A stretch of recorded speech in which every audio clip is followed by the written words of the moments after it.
বাইতুল্লাহ তাওয়াফ করলে হাজী সাহেবরা 2 রাকাত নামাজ পড়ে, ওয়াজিব নামাজ, তাওয়াফের নামাজ। বুঝেননি? তো নবীজি তাওয়াফ করলেন, সাহাবায়ে কেরাম সাথে, ওমরেও সাথে। তাওয়াফের পরে 2 রাকাত নামাজ পড়বেন, ওয়াজিব। কোথায় পড়বেন খেয়াল করতেছেন? কেউ বললেন বাইতুল্লাহর দরওয়াজা বরাবর পড়ি, এক একজনে এক এক মত পেশ করলেন। আর কেউ বললেন জমজমের কাছে পড়ি, আবার কেউ বললেন হজরে আসওয়াদ পাথরের বরাবর পড়ি। ওমরে ফারুক বললেন, ইয়া রাসূলুল্লাহ, যেই পাথরের উপরে দাঁড়াইয়া ইব্রাহিম নবী বাইতুল্লাহ নির্মাণ করেছেন, মাকামে ইব্রাহিম, ওই পাথর বরাবর পড়ি। কয়েকটা মতামত আসছে না? জিবরাইল আইসা হাজির হয়ে নবীকে আয়াত দিয়ে কয়, ইয়া রাসূলুল্লাহ, ওমর যেই মত দিছেন আল্লাহ মেনেছেন, আপনাকেও মানতে বলেছেন। সেই দিন থেকে হাজিরা তাওয়াফ করার পরে 2 রাকাত ওয়াজিব নামাজ পড়ে মাকামে ইব্রাহিমকে সামনে রেখে। এবার আমাকে একটা যুক্তি দেন,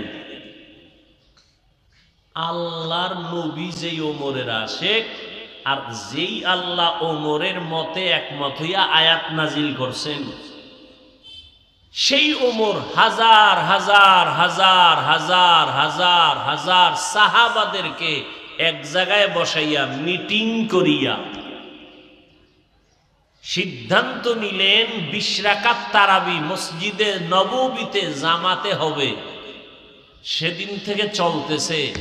আল্লাহ যদি কিয়ামতে কয় আমি ওমরের আশেক, আমার বন্ধু আশেক, আমি আয়াত দিছি ওমরের মতে একমত হইয়া, অতএব ওমরে ফারুক হাজারো সাহাবাদেরকে নিয়ে যে একমত হইয়া 20 রাকাত তারাবি চালু করছেন, আমি আল্লাহ ওই ওমরের কথাটায় খুশি। 8 রাকাত লাগো, তখন উপায় কি? বুঝেন? বুঝেন তো? 8 রাকাতের আল্লাহ বলবে, আল্লাহ আমগো উপায় কি? জাহান্নামে যাবো? কেনা জাহান্নামে যাবা না, তবে জান্নাতে ঢুকতে একটু দেরি, ওয়েটিং রুমে দীর্ঘ টাইম বসে থাকো, 20 রাকাত ওয়ালাদের আগে ঢুকায় দিই। কথা বুঝেননি? আমাদের উলামায়ে আহলে হক, মুফতিয়ানে কেরাম, যারা উল্লেখযোগ্য, মুফতি মিজানুর রহমান সাইদ দামাত বারাকাতুহুম, মুফতি দিলাওয়ার হোসেন দামাত বারাকাতুহুম, আমাদের উল্লেখযোগ্য মুফতিয়ানে কেরামের এক ফতোয়া, 8 রাকাত বলতে কোনো তারাবি নাই।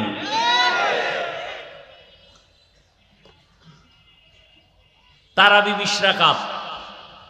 করোনার কারণে তারাবি কম হয়েছে মসজিদে নববী, মক্কা মদিনায়। তাও কয় রাকাত পরে জানেন? কয় রাকাত পরে জানেন না? 10 রাকাত। কয় রাকাত?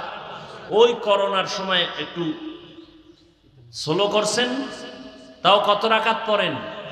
10।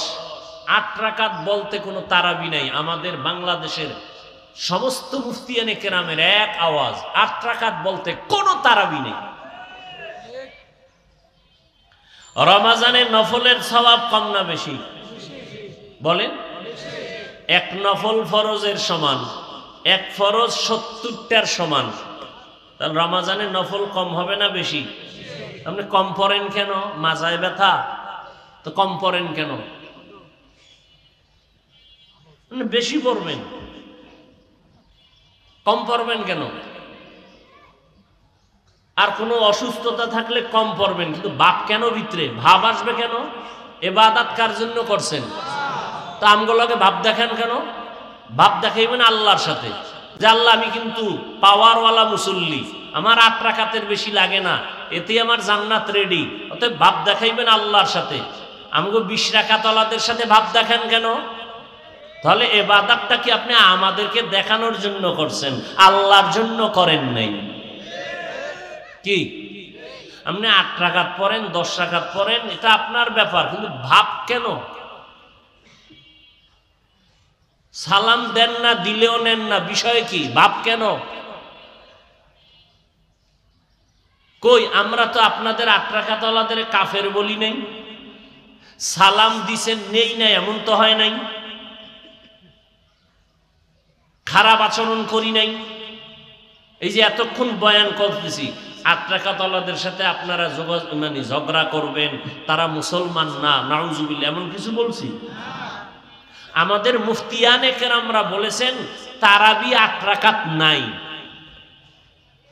কোনো দলিল নেই। 20 রাকাত তারাবি হাদিস দ্বারা প্রমাণিত। আপনি অসুস্থতার কারণে কম পড়বেন সেটা আলাদা কথা, এরপরে ইবাদত করব আল্লাহর জন্য। আমরা নিজে আমি নাভির নিচে হাত বাঁধি, কেউ বুকে বাঁধে না, বাঁধে না, আমাকে ঝগড়া আছে তো ভাব কেন ভেতরে, ভাব কেন? ইবাদত করছেন আল্লাহর জন্য, বান্দার সাথে ভাব দেখান কেন? তাহলে বলেন আমরা জাহান্নামী? আমরা নাভির নিচে হাত বাঁধার কারণে জাহান্নামী? কথা বলেন না কেন? তো ভাব দেখায় কেন তারা? কি আশ্চর্য বিষয়! কই বুকে হাত বাঁধনেওয়ালাদের সাথে তো আমরা ভাব দেখাই না। ইবাদত আল্লাহর জন্য, মানুষের সাথে এটা নিয়ে দ্বন্দ্ব হবে কেন, তর্ক হবে কেন? আমার কবরে আমি যাব, আপনার কবরে আপনি যাবেন।